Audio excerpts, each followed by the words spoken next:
Hi, everyone. Welcome to our special YouTube limited edition series on Trans Awareness Week, where we introduce you to the members of the community and help you have a better understanding of what it's like to be in or have or experience the trans experience. Today, for my first panel, I have the wonderful Angelica Sanchez and I have Amelia Burgos. If you guys would let the people know just a little bit about yourselves. Well, my name is Angelica Sanchez, which is my stage name. My legal name, Angelica Michelle Jones. I'm originally from Jacksonville, Florida. Moved to Orlando in '96. And I moved here just to be my true authentic self and live my trans experience. Drag is what brought me here, but the people is what made me stay. Love that, yeah. And So my name is Amelia Burgos. Born and raised in Orlando, Florida.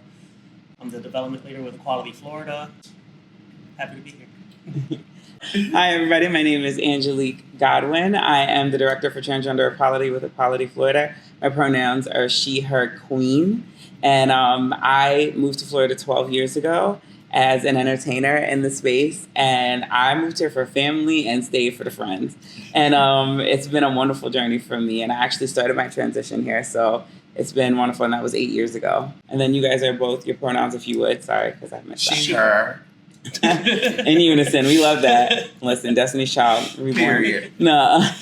So we're going to talk about some things that are experienced for the trans femme community or people who identify as she, her in their day-to-day life. And so the first thing we're going to talk about is something that's often researched, but we rarely ever get to hear people tell their stories, and that's with dysphoria. So gender dysphoria is often described as a moment in people's lives where they don't feel like their outsides match their insides. And so in the sense of being a person who identifies as female experiencing gender dysphoria, how did that show up in your trans experience? And we'll start with you. The funny thing is it showed up in my trans experience very, very early. I think it's once you finally realize your private part isn't what you think your private part should be. So I would say about 5 to 7 years old is when I first realized that I could put it away and not have to see it. So that was the first thing for me, not identifying with that portion of my body at all. And I guess the other thing was once I got older and, you got to start doing PE and going and changing clothes and stuff. It just never, from middle school to high school, it just was the most horrible, horrific thing for me. I hated PE. I hated trying to change in front of other guys. I just never saw my body the way they may have seen it. And I just felt like I was in the wrong place. Okay. Definitely a relatable Here's answer. to say I failed PE all the time. I literally used to go to the restroom to change while all the other guys were in the locker room. I mean, I definitely can relate to that. I think when I started high school sports, I definitely enjoyed changing in the shower. I go pull a little curtain and take off all my clothes, shower, and then put all my clothes on. It was very I didn't want anybody to see the whole me either. And it wasn't even a thing. I think I just was very private. I don't think it dawned on me until my adult life that was maybe probably why I didn't feel comfortable in those spaces. And then God forbid if your body start doing things because you see something you like next to you.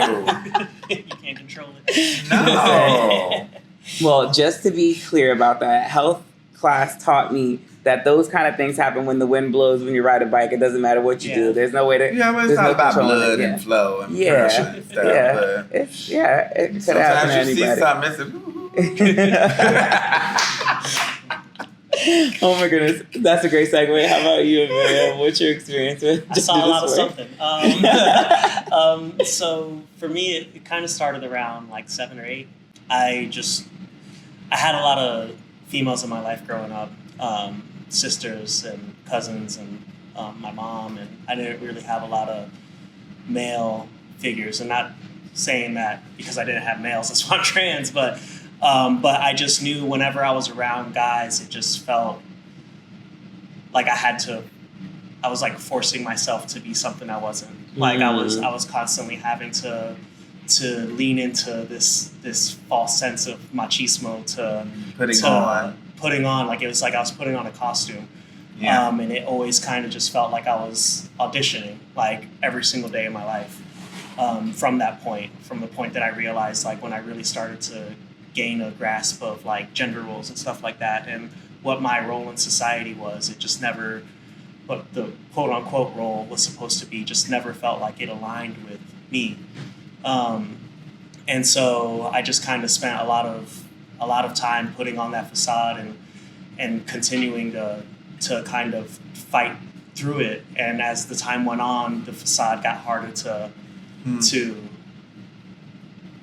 hold on to. And the dysphoria got more aggressive with me, just looking at myself and not feeling right, and like, I don't want to do this and I don't want to do that, and I don't want you to look at me a certain way and treat me a certain way just because of my outwardly appearance. And so, yeah, that was kind of like it was a long journey that started around like 7 or 8, and continued up until the point that I decided to transition a few years ago. A relatable aspect of that is, like, it's not that being raised by women made me this way, right? Yeah. It was more or less the admiration. It was realizing who they were. And I think a unique aspect of my story is that I was raised with parents who just let me be. Yeah. Like, I was allowed to play with whatever toys I wanted. I was allowed to dress up. I used to sew clothes for Barbie because I hated what she came with in the box. Oh, wow. I used to, like, make the clothes for myself first and, like, figure out how to do it on me first. And then my aunt taught me how to sew, and I would go downstairs on the sewing machine and, like, actually make the clothes. And that was, like, a thing for me. And I think I just enjoy women in general, long hair and really nice clothes and the shoes and the jewelry. I felt like at the time I didn't know any better, but men's fashion was boring to me. I was like, it didn't appeal to me, right?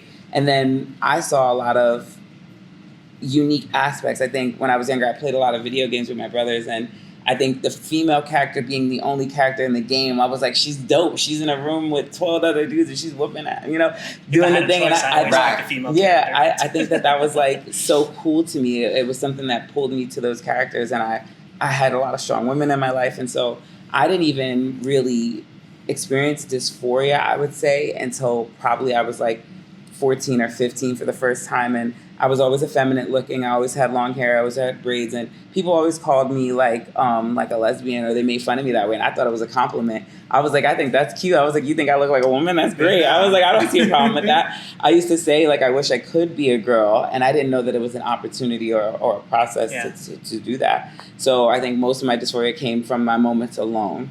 Like, not out in public. I would see other people. Like, I looked at men's bodies and I was like, I don't want that. I looked at girls and I was like, I want to be Mariah Carey running through the field in the crop top with the booty shorts. Like, that's what I wanted, right? I wanted that experience. And I think that was just a natural thought in my head. Nobody put that there. That was just me just experiencing life and seeing it. And I think that was a huge first time that I was like, oh, a yearning, right? Like, is more what I would call it, like, to be on the other side, to know how they lived and stuff like that. I think to your statement earlier about not liking my genitalia, I don't think that became a thing for me until I was older, because I didn't really have a lot of experience with sexual activity or like any kind of idea of what that was until I was older. At least, like, I think I was like 16 for the first time when I started to realize that was potentially a problem. Mm-hmm. Like, I was like, oh God, I was like, this thing is getting in the way. Like, I was like, it's becoming a hassle to me. It's not something that it's like, I can't be comfortable in any of my clothing. Like, it became a thing, and I just was really like upset about it. But I was taught, you deal with it, you make it work. Like, we moved from tighty whities to boxers, and then back to boxer briefs, and then something else for comfortability. I stayed in tighty whities, girl. I've been tucking since I was probably 7, 8 years old, if I'm being honest. Yeah. And my dysphoria was that I felt so unattractive as a guy. I disliked everything about it. I just couldn't identify me being a chubbier, bigger kid. That fleshy stuff made me more feminine, so I leaned into that. There was something that you all said about, I guess, growing up around a lot of women. I didn't have that. My household was full of men. Like my older brother, like jock, football player. Mom is even a tomboy, and she grew up around like all men. So for her, talking with my cousin, who's like my brother, and then my other brother and my dad, sports and all that stuff, they was all game for all of that. For me, it was the total opposite. I needed to be in music, singing, dancing, anything with the arts, I need to be in that. So it sent me to church a lot of times, and I was around a lot of the women in church or the women that were attached to my family. So I didn't get too many, like, in the household, like, my mom don't wear makeup and all that kind of stuff. So I didn't have all of that. Mm-hmm. But I had to find a way to get to all of that stuff. Mm-hmm. That whole, like, dressing in pants and, getting my hair cut for the first time, it was traumatic. I really wanted to keep my hair. For me, and I guess that will go to the next question. For me, it's always been hair. Mm. So if I couldn't express myself through my hair and I had to get a haircut, I had to have I didn't like it. Yeah. Being in there with all them men and they talking about stuff that I just don't want to talk about. I want to go next door to the beauty salon. I think I definitely relate to it. I think my hair, like, I don't know if it was like more of being a person of color, like being Afro-Latino, like being both Hispanic and Black. I think my hair has always been something that we pride ourselves on our hair. Yeah. Especially the women. And taking care of it and that nurturing yourself for the betterment of it, right? Mm-hmm. It doesn't get long if you don't wear your cap at night, if you don't keep it in protective styling, your hair becomes, whatever. So I think there was a part of that like, as I grew up, I remember having to get my hair cut for pictures. Like, I had my hair long for a long time. All my pictures on my, like, wall, which I still let my mom hang them all because I love all my pictures. Because I was a cute baby. I don't care what nobody said. But I remember, like, you can see the progression of my hair length getting longer. Mm-hmm. And then there's just this point where I cut all my hair off. And I was like, I was miserable then. I remember that. I remember just that whole thing. Like, everyone's like, oh, you look so cute. I'm like, yeah, whatever. Like, after this, I was like, when I was younger, my hair grew back. I thought it was a good thing. So, like, I know I definitely can agree to that. I think that there's something about those moments. I wonder if that affected you at all when because you were in the military. Yeah, no, I was actually about to bring that up. Yeah, so I was in the military for 14 years almost. It was like 13 and a half. And then I was in ROTC in high school. So. You were doing the thing. Like 18 years, basically, of having to just, like, buzz cut my head, and I took every opportunity I could to grow it out. I would over the summer, like, away from training for a while, I would try to grow my hair out. I always tried to push the limits of how long my hair could be while in uniform. It started to hit hard, though, in my mid-20s, because I started balding. I started balding, like, super early. These plugs. No, I had a hair transplant done a couple years ago. That's great. But yeah, I started to bald in my mid-20s, and I started to get, like, have a receding hairline, and looking in the mirror started to get so much harder because now it's like I wouldn't say I was very effeminate as a man, but I took care of myself. I always had my eyebrows done, always clean shaven, like. I shave my whole body. I still do to this day. Like, always tried to kind of lean into whatever femininity I could without raising any flags. Yeah. Too many. Yeah, it was like, oh no, I just like to look good. And when that started to happen, it set off just a chain reaction of self-confidence issues, and really forced me to kind of start to search, like, who I was and why I felt this way so strongly. And, like, I see a bunch of other guys and they go bald and they're fine. Like, why is this affecting me so bad? And yeah, so no, hair played a huge part. I think you said something like that really resonates with me. I think my dysphoria really came as a drag queen. I had been performing for a few years. I was living in Pittsburgh, and I got to this point where I was really confident in my makeup, really confident in my ability to do my outfits and, like, my fashion and everything. And I would go out and I was never clocked. I was always complimented. People loved it. And I think it became a point where going home and taking it off really broke me down. Like, every night I would go home and I would end up being in it just a little bit longer. I'd find reasons to stay out later just to, because I'd be like, I look so good. I work so hard to look this good. And I really just enjoy it. Like, let me just go enjoy it. So I go out and then the art of making and creating what you've always visioned in your head. And literally the creative side of the vision in your head every single night or every single day, right? And so I had this moment where I remember I was performing and I literally was in the mirror in my bedroom and I was like, damn, look. And I remember I had to started taking some. I was like, I really don't want to take this off. And I was like, why are you so upset? And I started crying and I'm like, I just looked and I was like, because the hardest part was taking off my body, not having that ability to like have my own body be my body was so trippy to me in that moment. I was just so upset and I just bawled and I was like, that was the first time that I realized that I had body dysmorphia and I had that whole gender dysphoria thing because I was like, I really wish that I was just a woman. Like, I just want to wake up and have the hips and the boobs and I don't want to stuff anything anywhere. I don't want to pretend. I just want to be. And that was like the aha moment for me. Like, as far as like knowing that, I was like, oh crap, girl, you might be trans. Like, you might need to sit down with somebody and talk about this. Well, that was something I never really equated it until I was older and I was able to I didn't have a word for it, you know? There wasn't Google and stuff how it is now where you can just you could find a Reddit thread with 100,000 people who feel the same as you or not the same as you or whatever.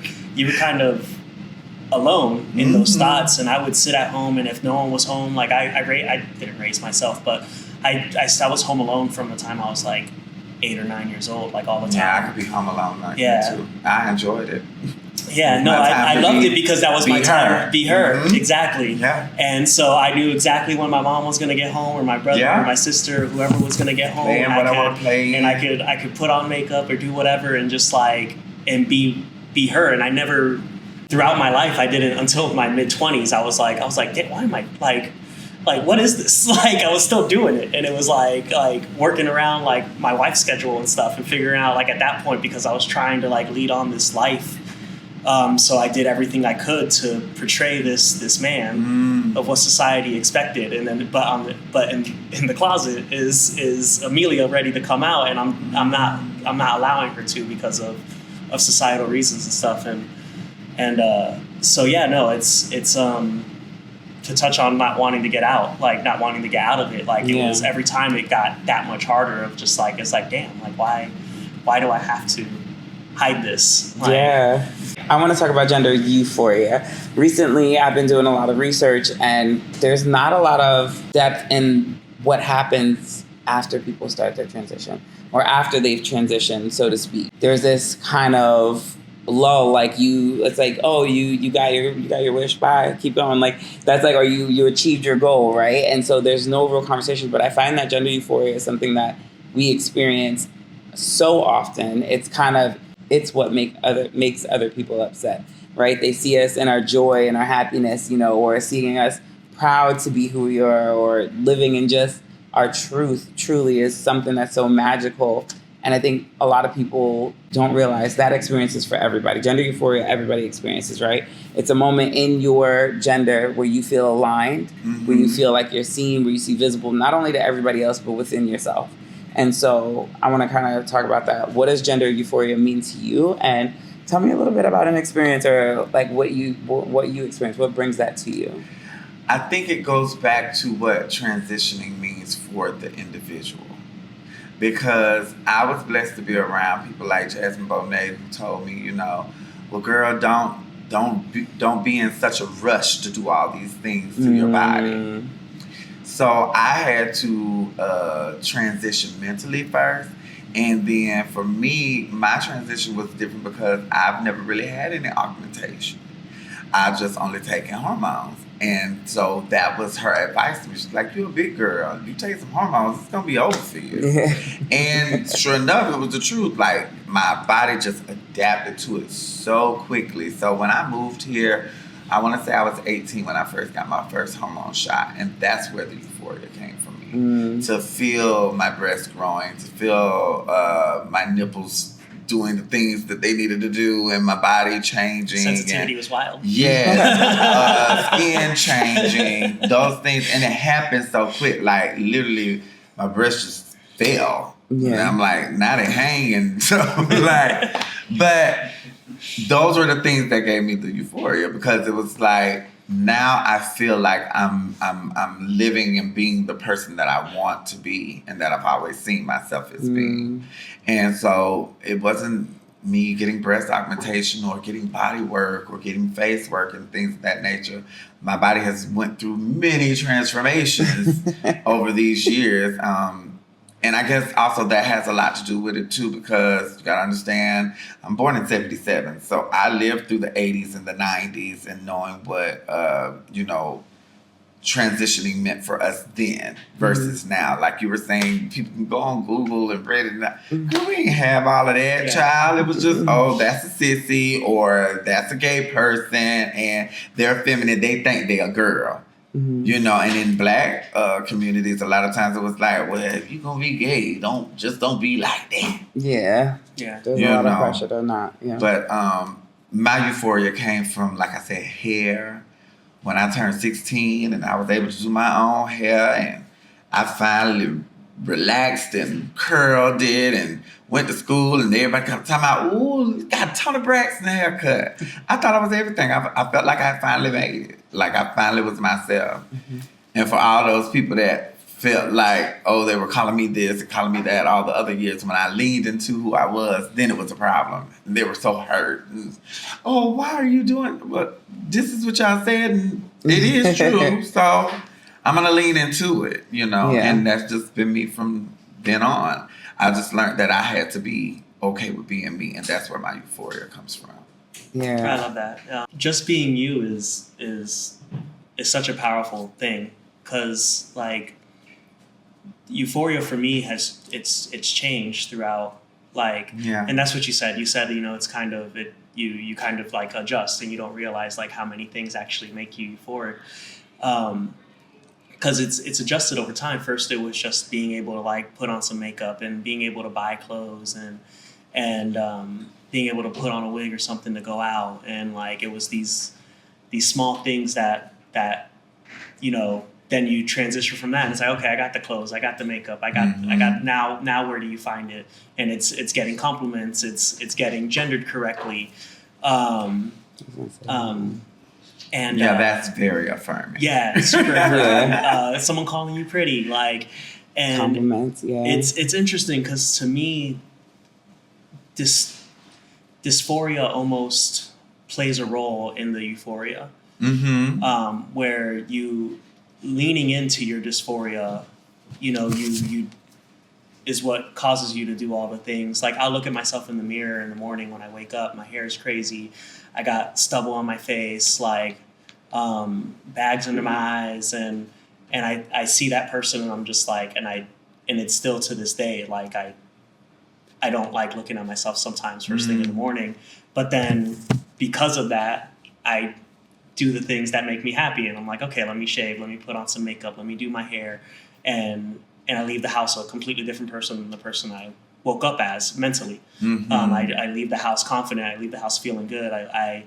get to present that way to the world, and that alone is euphoric, being able to just own it, and finding yourself within it. So I think gender euphoria for me, like you said, it comes in waves, and I think it's specific to the person and their transition. I think I started out in my first forms of euphoria were much like yours, right? They were just being able to live, like wake up in the morning and put on my outfit was everything. And I was like, I spent my first 2 years in my transition, I wore makeup every day. I wore body every day until I was like, my dysphoria was like, baby, that body is a brick. Don't throw it outside without some cushion. Like, don't do it. And I had, people who were like, baby, don't leave this office. Don't leave your house without, having a little bit of bass on. At least have some bass on was like always what I was taught. And I realized that a lot of the things that I learned were from other people's fears or other people's concerns. Okay. So when I really got to the nitty gritty of me, honestly, fashion, it was about the dress up game for me. I remember as my former self or in my earlier years, I would wake up and it would be sweatpants and a tank top and a tee or, baggy clothes covering myself because I didn't want to look at myself. Yeah. I remember when I started my transition, my therapist, who I was talking to at the time, I was telling her like how I felt. And she said, when you go and you look in the mirror tomorrow morning for the next week, before our next appointment, I want you to, when you're brushing teeth, find something on your face that you love. And every day look at that thing and just look at it and really pay attention to it. She's like, just look at it and just really pay attention to it. every day until you see me. And then the next week we'll add something and we'll add something. And so I had started with my eyes. I've always had this obsession with my eye color because I think brown eyes are beautiful. And a blue, green, whatever is all nice. But I think brown is just chef's kiss. And I remember looking and being like, oh my God, my eyes are actually really pretty in the light. And when I'm well rested, they look even better. And like, so I like fell in love with my eyes, but then that made me notice that I was smiling at myself in the mirror while I'm brushing my teeth. And I'm like, oh yeah, them eyes are working today. They're on. I'm like, oh shit, my cheeks. I'm like, oh, I got the natural Janet Jackson cheeks. I was like, I have no filler, no plump right here. Like we live. Yeah. And then so from there, just kind of, then I noticed my smile. And then something I used to be really insecure about as a kid was the size of my lips.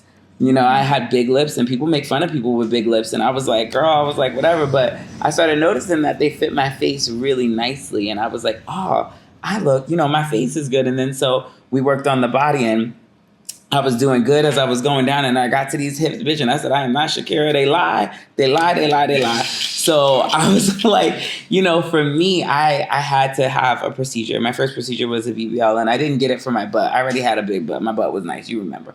But, you know, we used to work together back in the day at good old Pulse. Yeah.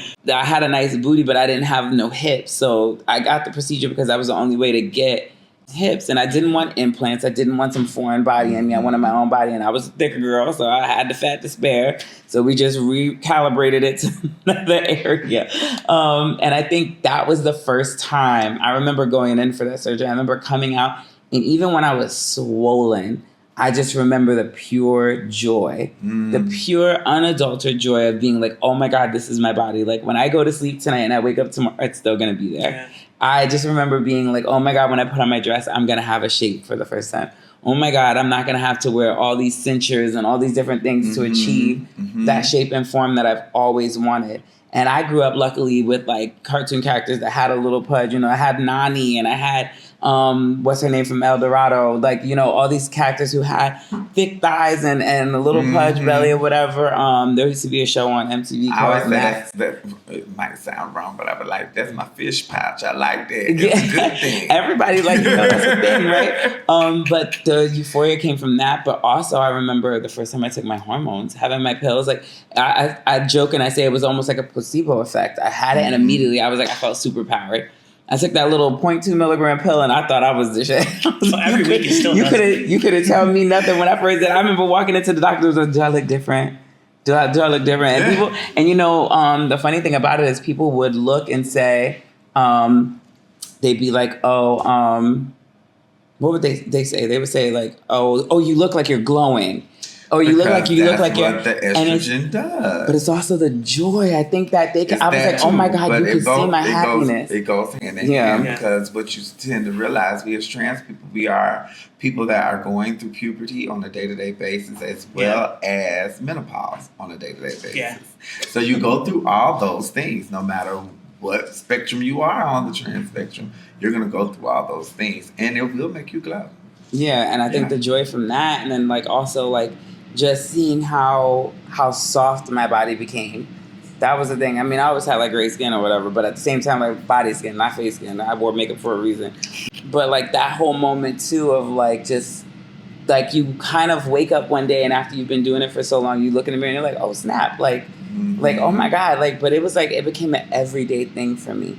I experience gender euphoria every day. I don't think it's all day. It's never like I wake up from sun up to sundown. But I think that the euphoria lasts with me because I see myself in the mirror and I'm like, you baddie, like you did that. Like you did that. Nobody else did this to me. I did this to myself. Even if somebody else helped me along the way or gave me whatever, at the end of the day, I brought my wildest dream to life.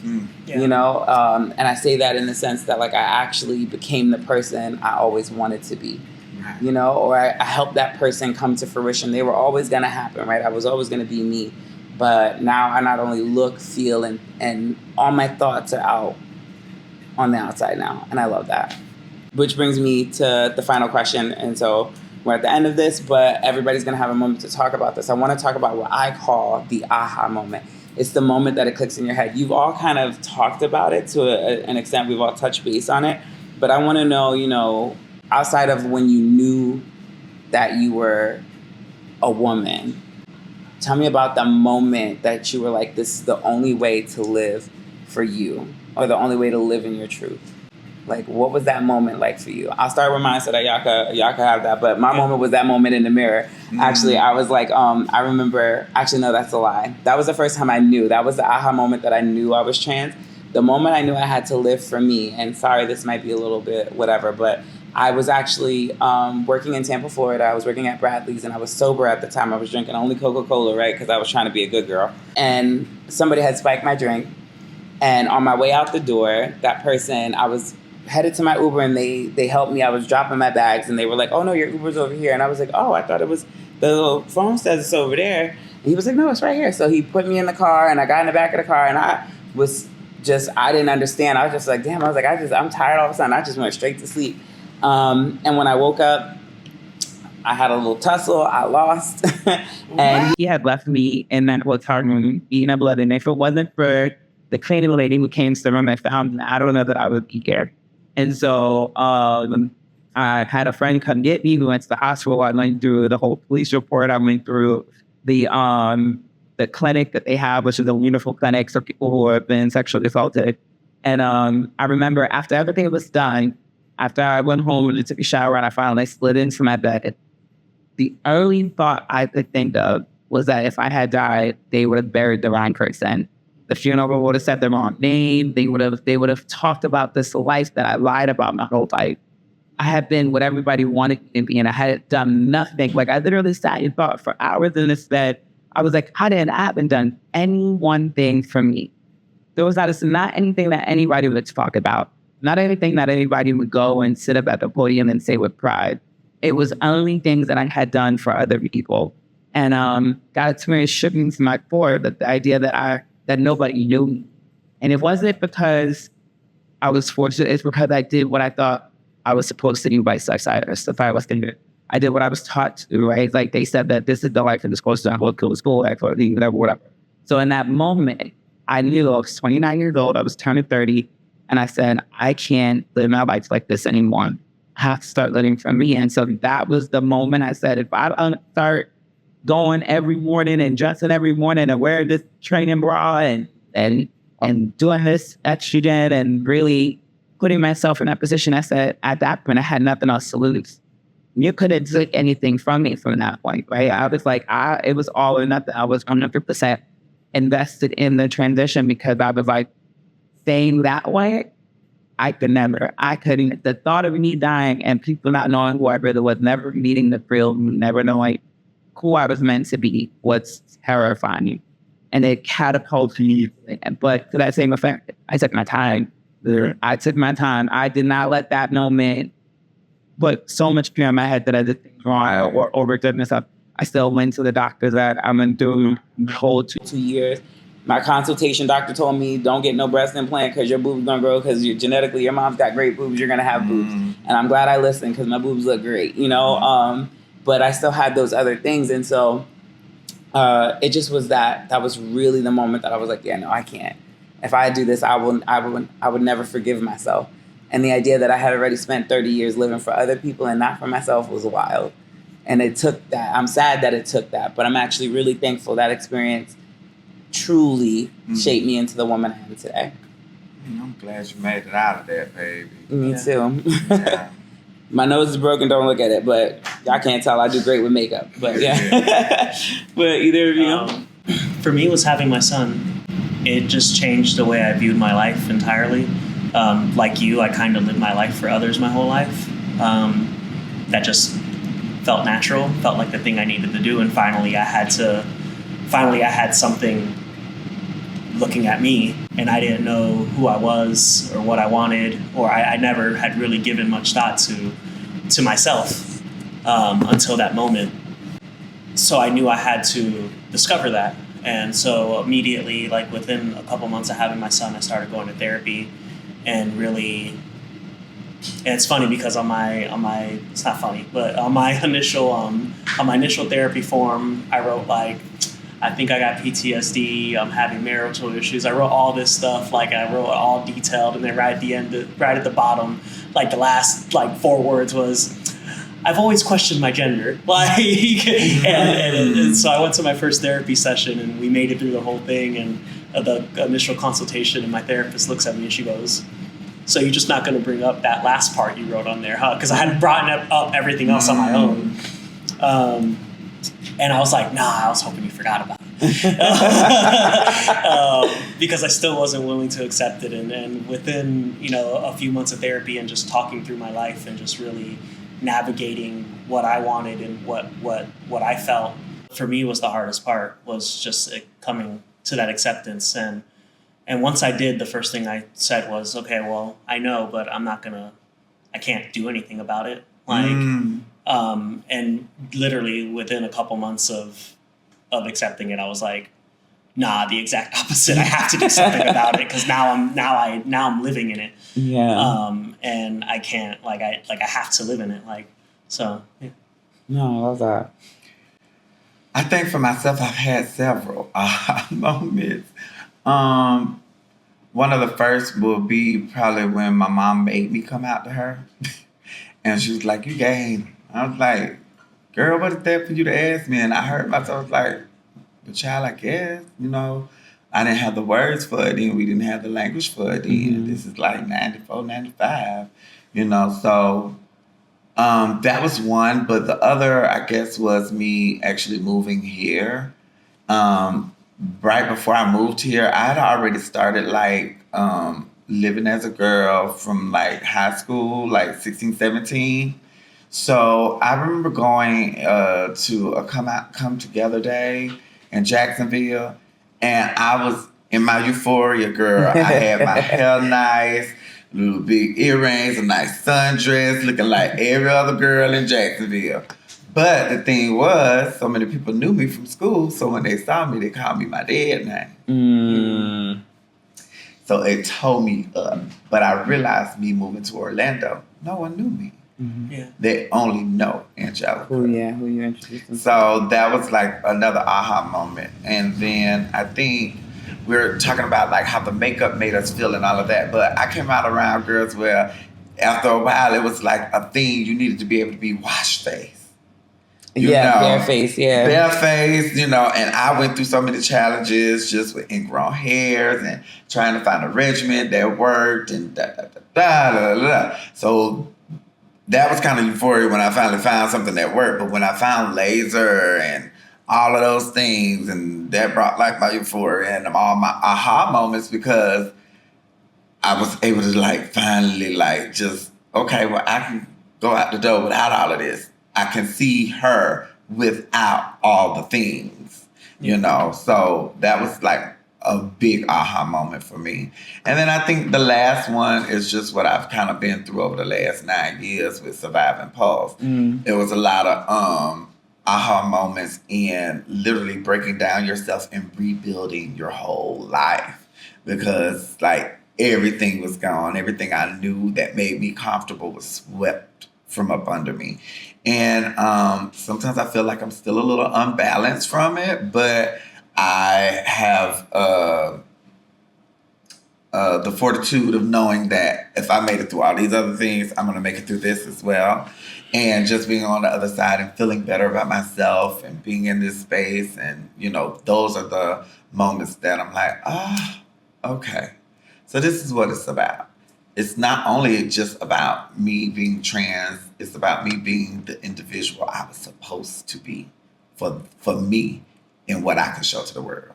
Yeah, I agree with that. I think there was this might be slightly controversial, and I think we have a couple minutes left before it's over. But I think that for me, I can't speak for anybody else, but as somebody who transitioned and had my bottom surgery, that has taken so much of the anxiety and stress that I face on a daily basis as somebody who transitions, to have all my documents done. Those were great moments in my life, lots of euphoric moments, right? Too. But I think waking up after my surgery and realizing that it was gone. And I remember, honestly, this might be TMI, but I remember my anesthesiologist was to my right and she's checking my things. And I remember waking up and being like, oh, and she's like, what's wrong? You in pain? You need something? And I said, oh my God, there's nothing in between my legs. And I started cackling, laughing. I'm dying laughing in the bed. And I just was I'm laughing, she's laughing. Everybody's like, what is going on? We're just, and I'm laughing so hard, I'm crying. And I'm just I just couldn't believe that I was free. Yeah. And then I remember as I was in recovery, there was this moment where like they took the drains out and everything out. And I remember like looking and seeing myself in the mirror for the first time, being like, holy, like, wow. Like just the amount your of mind joy. I saw your real eye finally saw. Yeah. And it was like this crazy moment that like really defined me as feeling like secure and happy about my decisions and my choices. Because 8 years don't sound like a lot, but it's a long time. And there's a lot of trials and tribulations I went through with healthcare and with my own health issues. I'm a diabetic, so I had other issues that were happening that for me, the surgery was necessary. Yeah. A lot of people don't have that as a need, but me, it was like, if I didn't have that surgery, I would have been living with worse health conditions than not having it. And having that surgery actually saved not only my health, but pretty much my life, my health and a health standpoint. And so even now, there's like these moments, like I anytime, I'll be honest, anytime I go sit down on the toilet and I go pee, I giggle to myself like a little schoolgirl. I'm like, tee, like, ha. I'm like, I can't believe that shit. I'm like, and it feels like I don't even remember what it was like before. I really don't. Like, if I try really hard, I can like pull something. But honestly, my brain is so set in just a year. I'm like, yo, like I can't imagine my life any other way.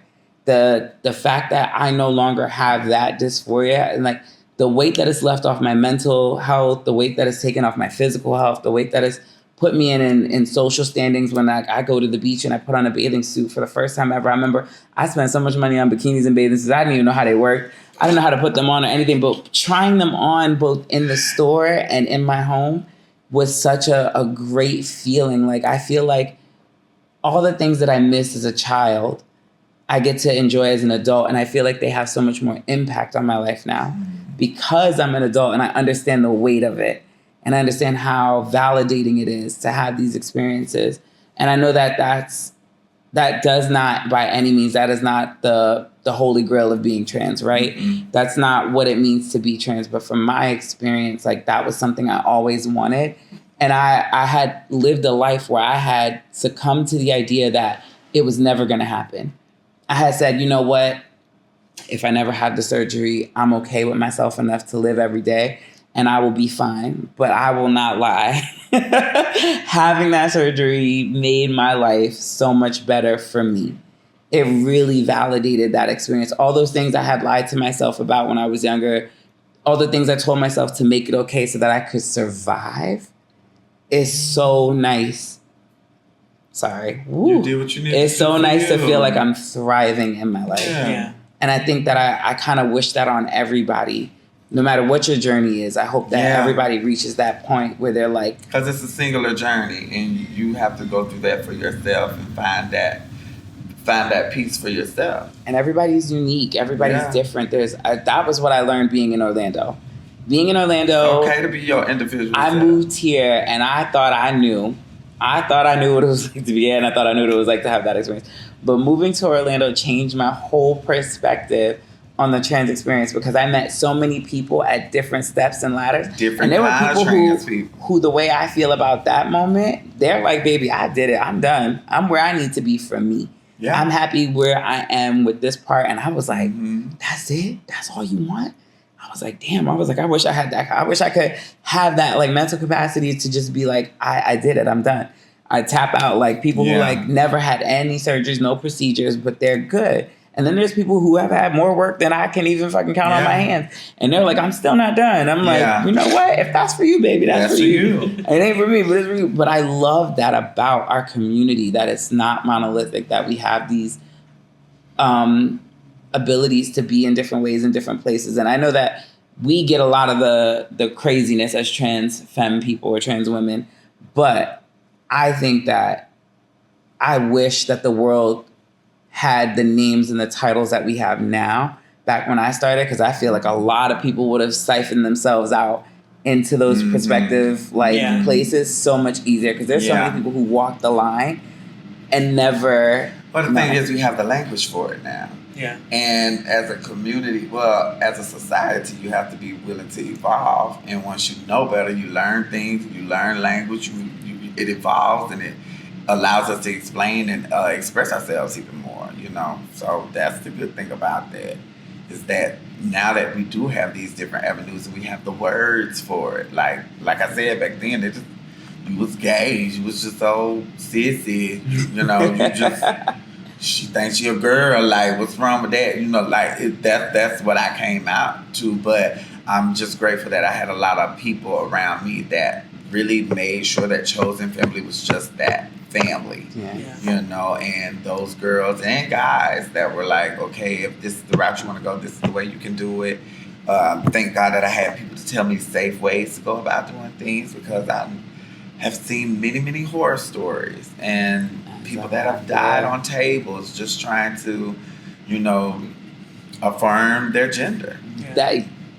I like chills. Oh my God, yes. I think that's like the craziest thing. Like once you realize that this is the path for you, once you realize that there's no turning back, there's no part of you that wants to go back. You could be swayed. I can see how people could be swayed to maybe pursue a path that's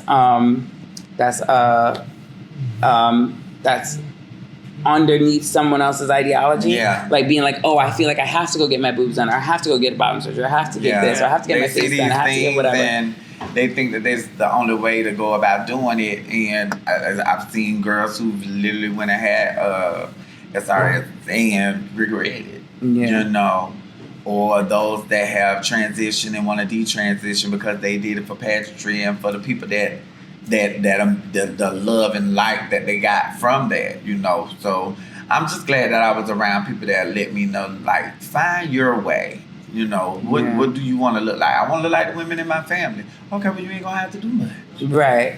Yeah. You know, and being okay with who I am, to when it don't matter what anybody else thinks or says. I'm good with me. Yeah, I think it's just a thing that happens, and I think people experience it on different levels. And I'm glad that we live in a society now that accepts that and is more open to it. Yeah. And everybody ain't on board yet, but the reality is that the train is moving, baby. And unless you Superman, then you can stop the train. They just gotta deal with it. It's been here. It's not going nowhere. Yeah. It's been here since the beginning of time. Last remarks to close it out. If you could tell somebody who is considering transitioning any one singular piece of advice, what would it be? That advice would be the advice that I got. Find your own way. Do it your own way. Don't look at the other girl that you saw with these breasts or this, that, and the third. It's about, I say, if hormone treatment is what you need, do that first and it'll show you where to go. And just do what you need to do to make yourself happy. Once you do that, you'll see that everything else kind of falls into place. Probably just like find community. Mm-hmm. Don't think that you're alone, because you're not, as much as you want to tell yourself you are. Because there's us. There's everybody who's in this room today. There's always going to be someone out there that is going through similar or is willing to help you help you move forward. So yeah, find community, because it's really important to have when you're turning your life upside down, and so strength comes from that community. It comes from a village, and so if you think you're alone, find that. Yeah, I love that. I think mine kind of touches on both places, but I would say to learn to have patience within your resilience. And what I mean by that is that your journey is your journey alone, and that what you're going to go through is meant for you, and nothing that's meant for you will ever pass you. So it's okay to take your time, and it's okay to start and stop. It's okay to backtrack a little bit and reverse to make sure you're going down the right road for you. And I really, really, really stress to really just lean into therapy. It's available. And don't be afraid to let a stranger help guide you through it. Yeah. Because a stranger's going to do a better job at being non-bipartisan about your decisions in your life. And so I think that's really my biggest takeaway from my experience. And I'm glad that I had that ability. But I 1,000% agree. Community, literally, I wouldn't be here if it wasn't for community, if I didn't have that guidance of those people who stepped in and helped me start my journey and helped me stay on my journey and through my journey. But thank you both so very much for being here. Last minute, do you have any shout outs for you? Any businesses, any things that you do that you want to let the world know about? Angelica Sanchez, 1107 on Instagram. You can catch me there. I do many things, promoting, do shows, sing, dance. Book her for your kids' events. Whatever. No. Yeah. for your bar, for your weddings, for your private events. And then I also do like a lot of work as far as with with my trans community and the rest of my LGBTQ plus community as well. Because I believe they gave so much to me, I gotta give back to them as well. I love that. Yeah. And you, friend. Shout out to Divas in Dialogue. Yeah, yes, we love Montrese, yes. And Yanni Moore, and there's so many others. Yeah, Orlando's a great space. We love it. And you're the director here for development. I'm the development leader here. So if you're looking to get activated, if you're looking to get started, to EqualityFlorida and help out. I'm the person in Orlando. Come holla at me. I don't really do much. I just kind of sit at home and. She is such a liar. Such a liar. We love a humble pie. Talk sometimes. We love a humble pie. Constantly out here fighting for your rights at every single city hall. Constantly speaking up against No King's Day, all those protests. You're a wonderful advocate and activist in the community, and we're happy to have you here. I'm definitely proud to call you a friend and a coworker and my work wife. I love you. So so definitely happy to have you here. But thank you guys so much, and stay tuned for the next episode coming to you shortly.